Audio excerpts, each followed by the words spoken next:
আসসালামু আলাইকুম ওরহমতুল্লাহি ওয়া বারাকাতুহু ও মাগফিরাতুহু।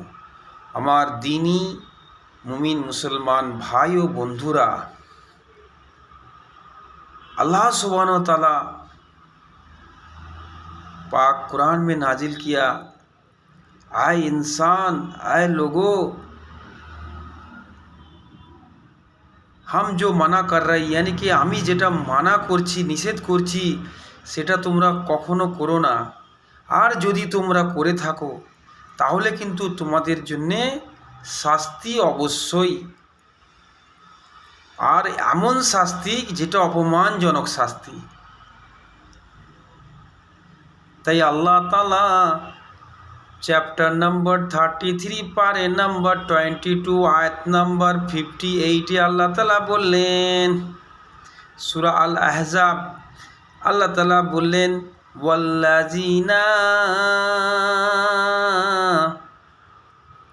ওয়াল্লাযীনা ইউযুনাল মুমিনিনা ওয়াল মুমিনাতি বিগয়রি মাকতাসাবু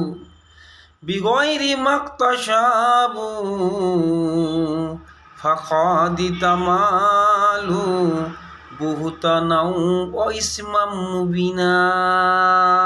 আল্লাহু আকবার। আল্লাহ বলছেন, তোমরা যারা কোনো মুমিন পুরুষ ও নারীকে কষ্ট দাও, অযথা কোনো কষ্ট দিতে থাকো, কোনো টেনশন দাও, কষ্ট দাও, তাহলে কিন্তু তোমাদের পাপ তোমাদের পাপের উপর পাপ হতে থাকবে। ইয়ানি কি গুনাহ এমন হয়ে যাবে, সেই গুনার ভারে তোমার বস্তার মতো হয়ে যাবে গুনাহ। আর সেই গুনার পাপের বোঝা তোমাকেই বহন করতে হবে, আর তোমাদের জন্যে অবশ্যই অবশ্যই অপমানজনক শাস্তির ব্যবস্থা করা হয়েছে। আল্লাহ তাআলা বলছেন, তাহলে আমরা একে অপরকে, মুমিন মুসলমান পুরুষ নারীকে কেউ কাউকে কষ্ট দেব না। ঝুট মুড়ে খালি মানুষকে কষ্ট দেওয়া, টেনশন দেওয়া। আরে বউ বি স্বামীকে টেনশন দেয়, আজ এটা চাই, ওটা চাই, ওটা চাই, ওটা চাই। প্রতিবেশী তো দেয়, কিন্তু স্বামীকে বউরা দিচ্ছে টেনশন। বলছে তুমি কিছুই দিচ্ছ না আমাকে, কি আমাকে দিলে? এত বছর তো বিয়ে হলো, কি আমাকে দিয়েছো? ইজ ইট রাইট এ রং? এমন কথা বলে থাকে কি না?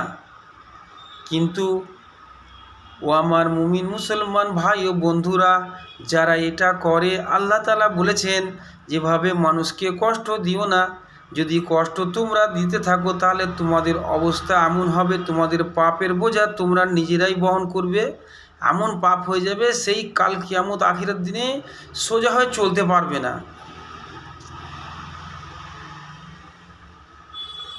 সেখানে অলান তাজিদু নাসিরা, সেখানে কেউ সাহায্যকারী থাকবে না যে একটু বোঝাটা তুই নিয়ে নে রে, যে আমি একটু রেস্ট নেব, একটু বোঝাটা নামিয়ে দে, কি নিয়ে নে, আমি আর পাচ্ছি না। কেউ আসবে না সামনে।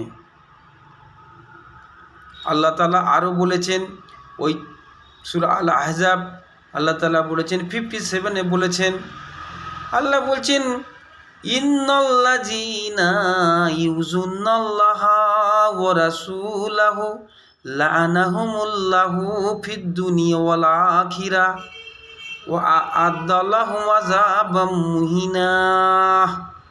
আল্লাহ তাআলা বলছেন, এইভাবে সেই যুগে তোমরা যারা আল্লাহ আর আল্লাহ রসুলকে কষ্ট দাও, কারণ সেই সময় ওলীদ বিন মুগীরা রাসূলকে অনেক কষ্ট দিয়েছিলেন। কাফিররা অনেক কষ্ট দিয়েছেন রাসূলকে। আমার আপনার প্যারে নবী করিম উম্মতের জন্যে, দিন ইসলাম প্রচারের জন্যে, কালেমা দাওয়াতের জন্যে প্রচুর কষ্ট করেছিলেন, প্রচুর মারও খেয়েছিলেন, প্রচুর কষ্ট করেছিলেন। এত কষ্ট তো এমন সাধারণ মানুষ আমরা কেউ সহ্য করতে পারবো না। পাথরের আঘাতে, তায়েববাসীর পাথরের আঘাতে শরীরে রক্তই পাত হয়ে যায়, কিন্তু তার এই মেহনত, এই সমস্ত কিছু মেহরবানি ত্যাগের কারণে আজ আমরা উম্মতরা আমরাই শেষ নবীর উম্মত হয়েছি। আমরা কতই খুশি, কতই ভাগ্যবান। We are proud of our self. আমরা নিজের যে খুশি যে আমরা উই আর দিন ইসলাম, আমরা দিন ইসলামের মধ্যে আছি, আমরা কত খুশি। উই আর ইসলাম। তাই আল্লাহ তাআলা বলছেন, তোমরা কেউ আমাকে আর আমার রাসূলকে কষ্ট দিও না। যদি কষ্ট দিতে থাকো তাহলে তোমাদের উপরে এই দুনিয়াতে ও আখিরাতে তোমাদের উপরে অভিশপ্ত হবে। আর তোমাদের জন্যে আল্লাহ তাআলা বলছেন, ও ইনসান, যারা তোমরা কষ্ট দিবে তোমাদেরকে আমি অপমানজনক শাস্তি প্রদান করব। তাই জন্যে কোনো মুমিন মুসলমান ও নারী ও নরকে কোনো দিন পুরুষ নারীকে কেউ কষ্ট দিও না। মানুষ এমনি তো শুনেছে যে যখন কেউ কখনো অন্যায় করে, যদি একটু খারাপ অন্যায় করে থাকে তখন কি বলে, আরে ওকে কাপড় খুলে চাপকা রে, কাপড় খুলে চাপকা, বিছুতি দিয়ে হোক কাঁচা কঞ্চি দিয়ে চাপকা, মার ওকে। সেটা অপমানজনক শাস্তি। আর ওই কাঁচা কঞ্চি দিয়ে ইমাম মাদ্রাসার বাচ্চাদের যে পড়াচ্ছে সেই মারছে, আর স্কুলে প্রাইমারি তো ওই শিশু বাচ্চাকে মাস্টার মারছে। কিন্তু সেটা অপমানজনক শাস্তি নয়, কিন্তু এটা অপমানজনক শাস্তি। তাই মুমিন মুসলমান ভাই ও বন্ধুরা, যে কীভাবে মানুষকে সঙ্গে মানুষ ভালো ব্যবহার করতে হবে সেগুলোকে আগে আমাদেরকে ভালো করে জানতে হবে। আমরা সেই জাহিলিয়াতির যুগের মতো আমরা নিজেদের মধ্যে, প্রতিবেশীর মধ্যে ভয়ে ভয়ে কিন্তু লড়াই ঝগড়া মারামারি কুকথা বলবো না। হ্যাঁ, সূরা আল্লাহ রাসূল বলেছেন, আব্দুল্লাহ ইবনে উমর রাদিয়াল্লাহু আনহুতে বর্ণিত, রাসূল সাল্লাল্লাহু ইরশাদ করেছেন যে মুনাফিকের লক্ষণের চারটির মধ্যে একটা এমনই লক্ষণ আছে, সে কথায় কথায় গালাগালি পারে। সে যদি কথায় কথায় গালাগালি পারে, অশ্লীল ভাষা বার করে, তার মুনাফিকের লক্ষণ। তো আমার ভাই ও বন্ধুরা, এমন ধরনের কাজটি আমরা কেউ করব না। সহিহ বুখারী হাদিস নম্বর 34 বলেছেন। আর এও বলেছেন, মহিলাদের জন্য আল্লাহ তাআলা এমনও বলেছেন যে ও মহিলারা, তোমরা ঘরের মধ্যে অবস্থান করো, তোমরা জাহিলিয়াতি যুগের মতো বাইরে ঘোরাফেরা করো না, নিজেদেরকে প্রদর্শনী করো না।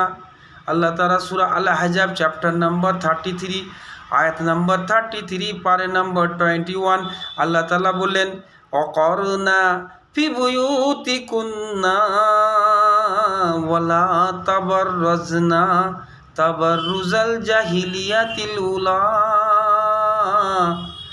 আল্লাহ তাআলা বলছেন, তোমরা ওই জাহিলিয়াতের যুগের মতো তোমরা ঘোরাফেরা করো না। দেখবেন এখন এমন সময় হয় যে সব প্রতিবেশীর মধ্যে কেউ না কেউ থাকে, কেউ হয়তো নামাজ কোরআন ইবাদতকারী পুরুষ মহিলা হতে থাকে, আবার কেউ দেখবেন সেসব বিষয়ে তার কোনো নেই, অথচ তার বয়স পাড়িয়ে চলে যাচ্ছে, কিন্তু সে ওই দিকে ধ্যান নেই, আল্লাহর ইবাদতে আল্লাহর কোনো কাজে ধ্যান নেই। তার খালি কেউ ভালো কাজ করবে কি না করে, কী করে পেছনে লাগবে, তাকে কি করে হাঁটাবে, সেই হিসাব, সেই ধরনের মতোই সে চলতে থাকে, তার কোনো কাজকর্ম নাই।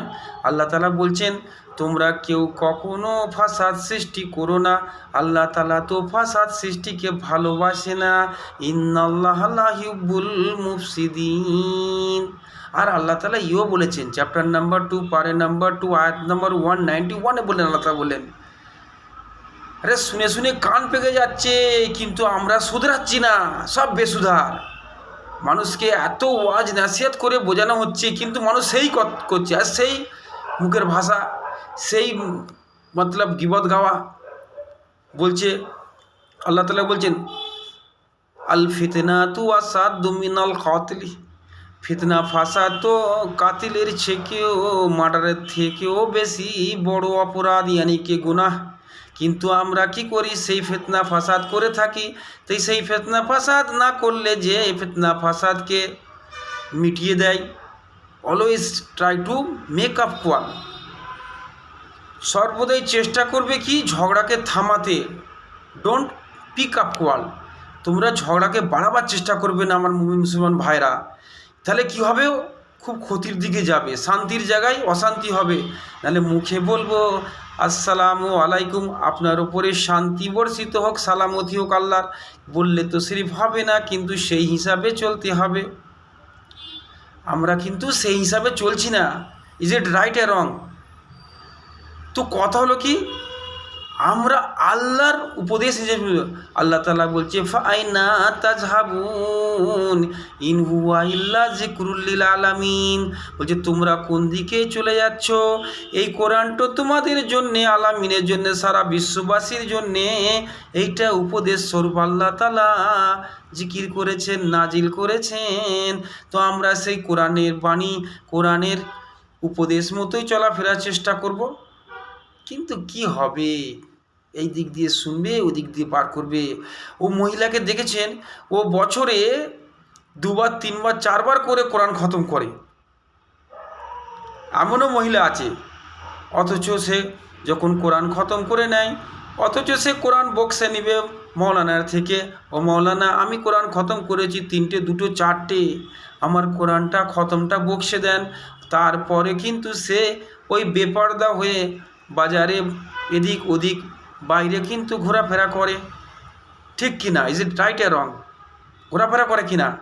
কিন্তু কোরআনটা যদি সে ভালো করে রিডিংয়ের মতো, যেমন গড় গড় করে রিডিং পড়ে, আমরা যেমন গড় গড় করে মানে বুঝি না নামাজ পড়ি, সেরকম গড় গড় করে রিডিং পড়ে, সে বুঝতে পারে না যে কোরআনের মধ্যেই লেখা আছে, ও মেয়েরা তোমরা বাড়ি থেকে বেরিও না, ও মেয়েরা তোমরা ভালো করে নিজেদেরকে পোশাক দিয়ে ঢেকে রাখো, সব তো কোরআনের মধ্যে আছে। কিন্তু সে কিচ্ছুই ভালোভাবে পড়লো না, জানলো না, তো সে কী করবে? তাকে দিন ইসলামের যারা ইলিম তাদেরকে বলছেন, ওয়াজ করে হোক, নাসিহত করে হোক, জলসা করে হোক, কতভাবে মিলাদ করে হোক বলতে চলছে, কিন্তু সে শুনছে না। ওইভাবে কিন্তু ওই পুরুষরাও এই একই কাজ করছে। আল্লাহর রাসূল ইরশাদ করেছেন, সহিহ বুখারী হাদিস নম্বর 10, আব্দুল্লাহ ইবনে উমর বলেছেন, প্রকৃত মুসলমান তো সেই যার এই জীব মানে কথা আর হাত থেকে অন্যান্য মুসলমানরা নিরাপদ থাকবে, আর আল্লাহ যেটা নিষেধ করেছেন সেটা যেন না করে। যেমন ওই আল্লাহ তাআলা নিষেধ করেছেন, তোমরা মুমিন পুরুষ ও নারীকে কষ্ট দিও না, অযথা ভাষা, মুখের ভাষা বার করো না, মুনাফিকের লক্ষণ। আল্লাহ তাআলা বলছেন, ইন্নাল মুনাফিকিনা ফিদ দারকিল আসফালি মিনান নার, মুনাফিকদের জাহান্নামের সবথেকে তলদেশের স্থান, মানে কাফিররা পর্যন্ত যদি পেশাব পায়খানা কত কিছু নোংরা ফেলে, ওই মুনাফিকের গায়ে পড়বে, নাকে পড়বে, মুখে দিয়ে গড়িয়ে যাবে। অলান তাজিদা লাহুম নাসিরা, সেখানে কেউ সাহায্যকারী থাকবে না। তাহলে আমরা শুধরাচ্ছি না কেন? এত তো ওয়াজ নাসিহাত সব কিছু হচ্ছে, তাহলে বেসুধার হয়ে যাচ্ছে সব কেন? দেখা যাচ্ছে যে যদি 1000 লোক জড়ো করা যায়, সেখানে দেখা যাবে কি ও 5 জন 7 জন 10 জন লোক হয়তো এইভাবে মুত্তাকি বেনে আছে, সালিহিন নেক সালিহিন পাওয়া যায়, বাকি তো সব এইরকম কথায় কথায় ভাষা, যতই মানা করো সে বলেই চলে যাচ্ছে। তাই জন্যে বলছে, আর গিবত গাওয়া তো মানে এখন আম বাত হয়ে গেছে। কিন্তু আল্লাহ তাআলা বলছেন সূরা আল হুজরাত চ্যাপ্টার নাম্বার 49 পারে নাম্বার 26 আয়াত নাম্বার 12তে আল্লাহ তাআলা বললেন, ইয়া আইয়ুহাল্লাযীনা আমানুজতানিবু কাসীরাম মিনাজ-যন্নি